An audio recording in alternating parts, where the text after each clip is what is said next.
প্রিয় শিক্ষার্থী, অনলাইন ক্লাসে তোমাদের স্বাগত। আমি কামরুন নাহার, প্রভাষক, ফিনান্স, ব্যাংকিং ও বীমা, police lines school and college, Bogura. আজকে আমি তোমাদের সাথে আলোচনা করব ফিনান্স, ব্যাংকিং ও বীমার দ্বিতীয় পত্রের একাদশ অধ্যায়ের নাম জীবন বীমা।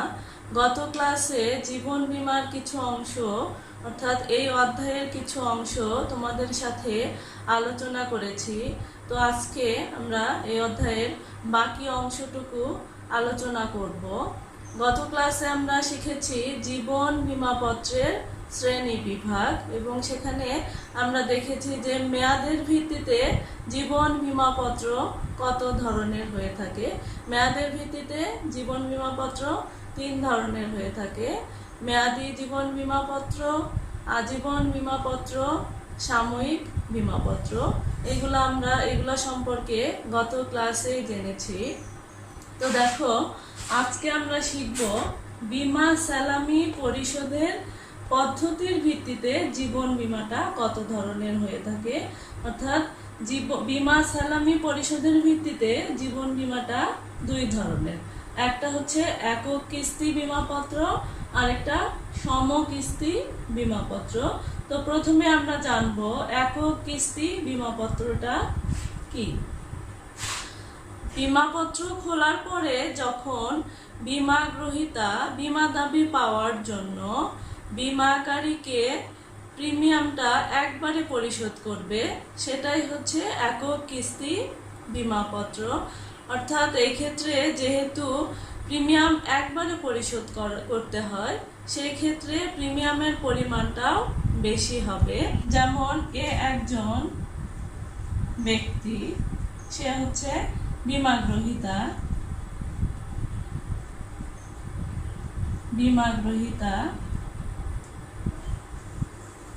তো সে এবি বীমা কোম্পানির সাথে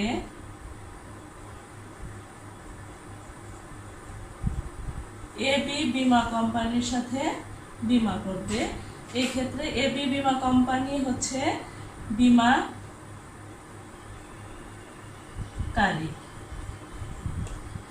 তো এ ব্যক্তি যখন এবি বীমা কোম্পানির সাথে বীমা করবে, তখন এ ব্যক্তি বীমা দাবি করলো যে আমি বীমা করব। সেটা হতে পারে মেয়াদি বীমা, হতে পারে আজীবন বীমা বা সাময়িক বীমাপত্র, যে কোনোটাই হতে পারে।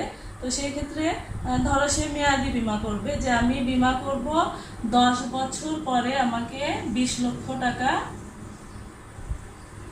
দিতে হবে।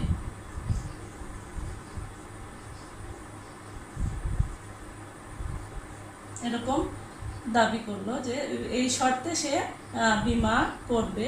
তো এই ক্ষেত্রে বীমা কোম্পানি বলতেছে যে ঠিক আছে, বীমা 10 বছর পরে বীমা দাবি 20 লক্ষ টাকা পরিশোধ করা হবে। তো সেই ক্ষেত্রে বীমা কোম্পানি আবার বীমা গ্রহীতাকে বলতেছে যে সেই জন্য আপনাকে প্রিমিয়ামটা একবারে পরিশোধ করতে হবে। প্রিমিয়ামের পরিমাণ হবে 7 লক্ষ টাকা বা 5 লক্ষ টাকা, যাই হোক একটা অ্যামাউন্ট আমি ধরলাম। তো এখানে এই যে প্রিমিয়ামটা একবারে পরিশোধ করা হচ্ছে, সেটাই হচ্ছে একক কিস্তি বীমাপত্র। অর্থাৎ যখন কোনো বীমা গ্রহীতা বীমা কোম্পানির সাথে বীমা করবে এবং সেই ক্ষেত্রে বীমা দাবি পাওয়ার জন্য বীমা গ্রহীতাকে প্রিমিয়ামটা একবারে পরিশোধ করতে হবে, সেটাই হচ্ছে একক কিস্তি বীমাপত্র। এরপরে আছে সমকিস্তি বীমাপত্র। সমকিস্তি বীমাপত্র হচ্ছে একটা নির্দিষ্ট সময় পর পর যখন প্রিমিয়ামটা সমান হারে দিতে হয়, সেটাই হচ্ছে সমকিস্তি বীমাপত্র। অর্থাৎ এখানে নির্দিষ্ট সময় পর পর বোঝাচ্ছে যে যদি হতে পারে সেটা প্রত্যেক মাসে বা প্রত্যেক বছরে। যদি প্রত্যেক মাসে 5,000 টাকা করে হয়, তাহলে প্রত্যেক মাসে প্রিমিয়াম 5,000 টাকা করে দিতে হবে। আবার যদি প্রত্যেক বছরে 20,000 টাকা করে ধরা হয়, তো সেই ক্ষেত্রে প্রত্যেক বছর 20,000 টাকা করে প্রিমিয়াম পরিশোধ করতে হবে। অর্থাৎ নির্দিষ্ট সময় পর পর যখন একই পরিমাণ প্রিমিয়াম প্রদান করতে হয়, সেটাই হচ্ছে সমকিস্তি বীমাপত্র। আমরা একক কিস্তির বীমাপত্রে দেখলাম যে সেখানে প্রিমিয়ামটা কি করা হয়েছে, একবারে পরিশোধ করা হয়েছে। তো সমকিস্তির বীমাপত্রের ক্ষেত্রে যদি বীমাপত্রটা 8 বছর মেয়াদি হয়, তাহলে তাকে 8 বছর ধরে যদি প্রতি মাসে হয়, প্রতি মাসে 5,000 টাকা প্রিমিয়াম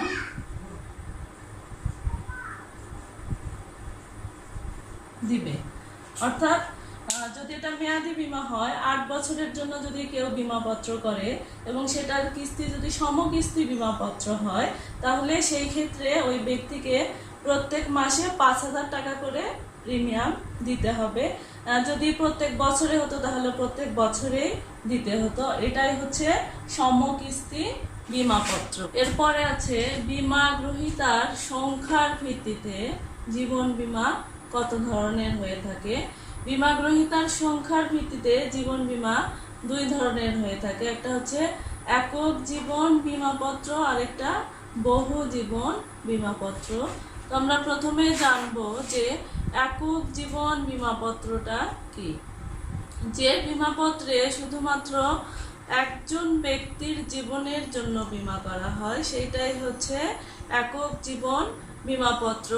সাধারণত জীবন বীমার ক্ষেত্রে একক বীমাপত্রই বেশিরভাগ ইস্যু করা হয়ে থাকে। এটা মেয়াদি বীমা, আজীবন বীমাপত্র, সাময়িক বীমাপত্র, সব ধরনের জীবন বীমাপত্রের ক্ষেত্রে একক জীবন বীমাপত্র ইস্যু করা হয়ে থাকে। যেমন এটা একটা বীমাপত্র বা একটা বীমা পলিসি। সেখানে যখন একজন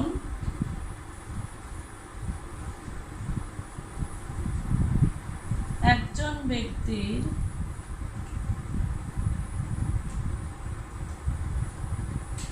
জীবনের জন্য বীমা করা হবে, সেটাই হচ্ছে কি একক জীবন বীমাপত্র। এরপরে আছে বহু জীবন বীমাপত্র। বহু জীবন বীমাপত্র হচ্ছে যখন একটা বীমাপত্রে একাধিক ব্যক্তি বা বহুজনের জীবন বীমা করা হবে, সেটাই হচ্ছে বহু জীবন বীমাপত্র। এখানে আমরা দেখলাম যে একক জীবন বীমাপত্রে একটা বীমাপত্রে একজন ব্যক্তির জীবনের জন্য বীমা করা হয়েছে। তো বহু জীবন বীমাপত্রের ক্ষেত্রে একজন ব্যক্তি না, সেখানে একের অধিক ব্যক্তি থাকতে হবে। যেমন এ একজন ব্যক্তি, বি একজন ব্যক্তি, সি একজন ব্যক্তি, ডি একজন ব্যক্তি। অর্থাৎ এই একের অধিক ব্যক্তির জীবন যখন একটা বীমাপত্রের মাধ্যমে বীমা করা হবে, সেইটাই হচ্ছে বহু জীবন বীমাপত্র। বহু জীবন বীমাপত্রটা আবার 2 ধরনের হয়ে থাকে। প্রথম জীবন বীমাপত্র ও শেষ উত্তরজীবী বীমাপত্র।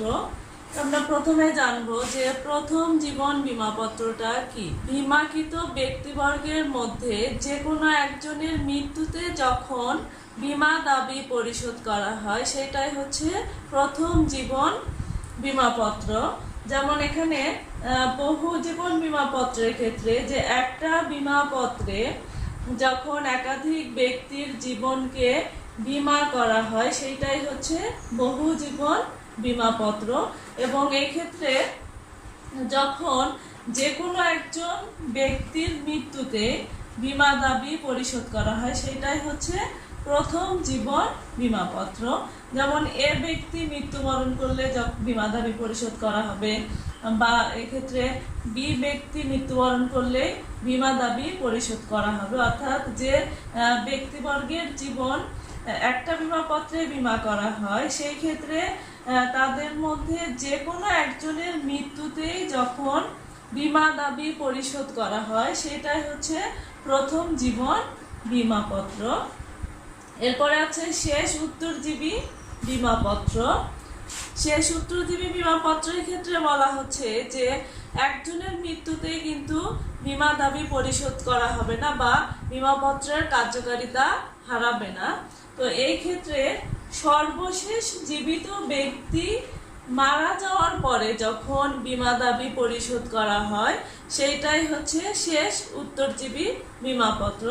যেমন এ ব্যক্তি মারা গেলেও বীমা দাবি পরিশোধ করা হবে না, বি ব্যক্তিও না বা ডি ব্যক্তিও না। অর্থাৎ সর্বশেষ যে এটার কোনো ধারাবাহিকতা নাই যে যে শেষে আছে সে মারা গেলে বীমা দাবি পরিশোধ করা হবে, এরকম কিন্তু কোনো ধারাবাহিকতা নাই। অর্থাৎ যেমন এখানে 4 জন ব্যক্তির জীবনের জন্য বীমা করা হয়েছে, তো সেই ক্ষেত্রে সর্বশেষ যে জীবিত ব্যক্তি যে থাকবে সে যখন মারা যাবে তখনই শুধুমাত্র বীমা দাবি পরিশোধ করা হবে। এটাই হচ্ছে শেষ উত্তরজীবী বীমাপত্র।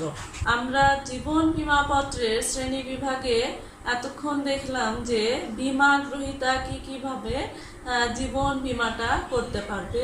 তো এখন আমরা জানবো যে বীমা দাবি পরিশোধের পদ্ধতির ভিত্তিতে জীবন বীমা কত ধরনের হয়ে থাকে। অর্থাৎ এই ক্ষেত্রে বীমা কোম্পানি বা বীমাকারী যে বীমা গ্রহীতা যে জীবন বীমার মাধ্যমে বীমা দাবি করে, তো সেই বীমা দাবিটা কতভাবে বীমাকারী প্রদান করে থাকে। এখানে বীমা দাবি পরিশোধ করা হয়ে থাকে 2 ভাবে।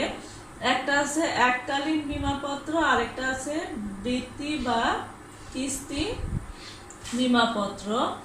অর্থাৎ যখন বীমা দাবি একবারে পরিশোধ করা হয় সেটাই হচ্ছে এককালীন বীমাপত্র। যেমন একজন ব্যক্তি, সে হচ্ছে বীমা গ্রহীতা, সে এবি বীমা কোম্পানির সাথে 10 বছর মেয়াদি বীমা করেছিল এবং সেই ক্ষেত্রে সে 10 বছর পরে বীমা দাবি পেত 20 লক্ষ টাকা। 10 বছর যখন পূর্ণ হয়ে যাবে তখন এবি কোম্পানি এই যে এ ব্যক্তিকে এই 20 লক্ষ টাকা যখন একবারে পরিশোধ করে দিবে, এটাই হচ্ছে এককালীন বীমাপত্র।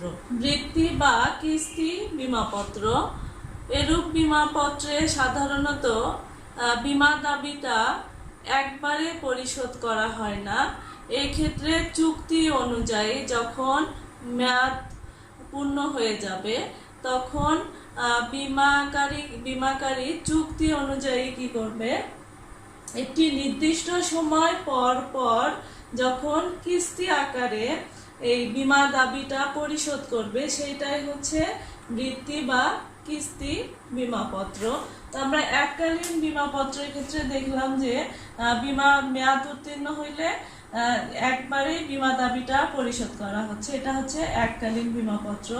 আর বৃত্তি বা কিস্তি বীমাপত্র হচ্ছে এই ক্ষেত্রে এই যে ধরো এখানে মেয়াদি বীমার কথা, এটাই উদাহরণটাই আমরা একটু খেয়াল করি যে হচ্ছে যখন 20 লক্ষ টাকা বীমা দাবি পেল, তো এই 20 লক্ষ টাকা কি করবে, এই বীমা কোম্পানি একবারে পরিশোধ করবে না, চুক্তি অনুযায়ী একটি নির্দিষ্ট সময় পর পর, সেটা হতে পারে প্রতি মাসে বা প্রতি বছরে,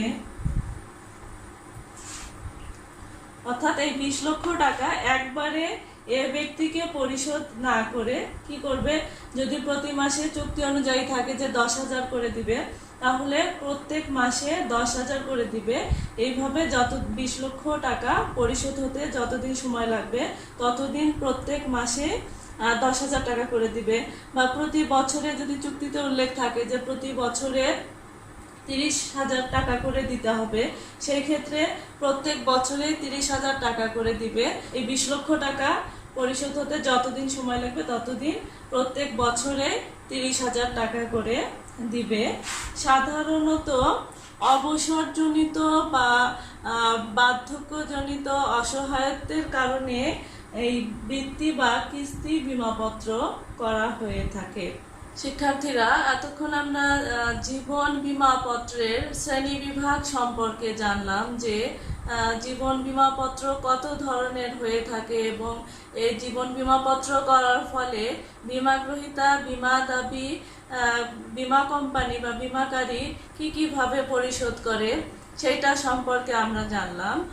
তবে এর মধ্যে সাময়িক বীমা, মেয়াদি বীমা, আজীবন বীমা, এই তিনটা জীবন বিমাপত্র তোমরা একটু ভালোভাবে দেখবা, কারণ এখান থেকে বেশিরভাগ সৃজনশীল প্রশ্নগুলা হয়। এছাড়াও অন্যগুলাও গুরুত্বপূর্ণ, তবে এই ক্ষেত্রে এই তিনটা একটু বেশি গুরুত্ব দিয়ে দেখবে। এখন আমরা জানবো পুনর্বীমা সম্পর্কে, যে পুনর্বীমাটা কি। সাধারণত কোনো বীমা কোম্পানি তার গৃহীত ঝুঁকির অংশবিশেষ যখন অন্য আরেকটা বীমা কোম্পানির সাথে বীমা করে, সেটাই হচ্ছে পুনর্বীমা।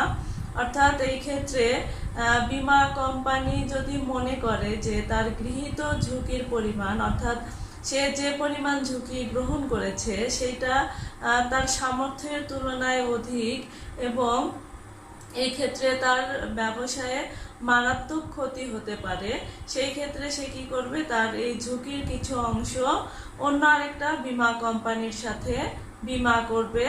এটাই হচ্ছে পুনর্বীমা। যেমন এ একটা বীমা কোম্পানি এবং এক্ষেত্রে বিও একটা বীমা কোম্পানি রয়েছে। তো এখন এ বীমা কোম্পানি যদি মনে করে যে সে যে ঝুঁকি গ্রহণ করেছে তা তার সামর্থ্যের তুলনায় অধিক হয়ে গেছে, যেমন 40 কোটি টাকা ঝুঁকি গ্রহণ করে ফেলেছে, 40 কোটি টাকা সে এ বীমা কোম্পানি ঝুঁকি নিয়েছে। এই ক্ষেত্রে তখন সে কি করবে, এই ঝুঁকির কিছু অংশ, ধরো 20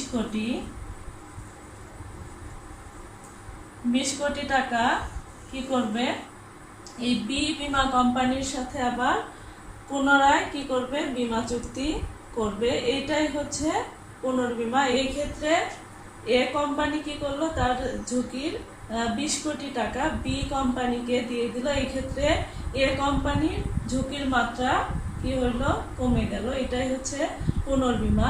তবে এক্ষেত্রে দেখো যে এটাও বীমা কোম্পানি, এখন এ বীমা কোম্পানি যেহেতু বি বীমা কোম্পানির সাথে বীমা করতেছে, সেই ক্ষেত্রে এ বীমা কোম্পানি কি হবে, বীমা গ্রহীতা।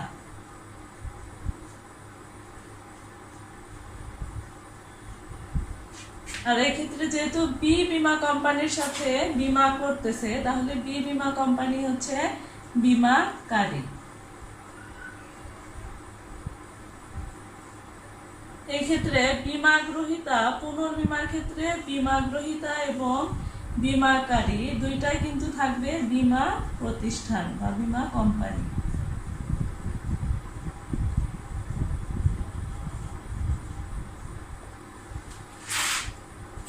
এটাই হচ্ছে পুনর্বীমা, যে যখন একটা বীমা কোম্পানি দেখে যে তার সামর্থ্যের তুলনায় সে অধিক ঝুঁকি নিয়ে ফেলেছে, ঝুঁকির পরিমাণটা বেশি, সেই ক্ষেত্রে সে অন্য আরেকটা বীমা কোম্পানির সাথে যখন পুনরায় বীমা চুক্তি করবে, সেটাই হচ্ছে পুনর্বীমা। এরপরে জানবো গোষ্ঠী বীমা সম্পর্কে। যে বীমা ব্যবস্থায় একটা বিশেষ গোষ্ঠীকে একটি বীমাপত্রের অধীনে বীমা করা হবে, সেটাই হচ্ছে গোষ্ঠী বীমা। যেমন বলা যায় যে একই স্থানে কর্মরত কর্মীদের জীবন যখন একটি বীমাপত্রে বীমা করা হবে, সেটাই হচ্ছে গোষ্ঠী বীমা। তো গোষ্ঠী বীমাটা হচ্ছে এমন এক ধরনের চুক্তি যেখানে একটা সামগ্রিক চুক্তির অধীনে অনেক সংখ্যক জীবনের নিরাপত্তা দেয়, সেটাই হচ্ছে গোষ্ঠী বীমা। প্রিয় শিক্ষার্থী বন্ধুরা, আমরা আজকে যে বিষয়গুলা আলোচনা করলাম, আশা করি তোমরা বুঝতে পেরেছো। তো তোমরা ভালো থাকো, সুস্থ থাকো। আল্লাহ হাফেজ।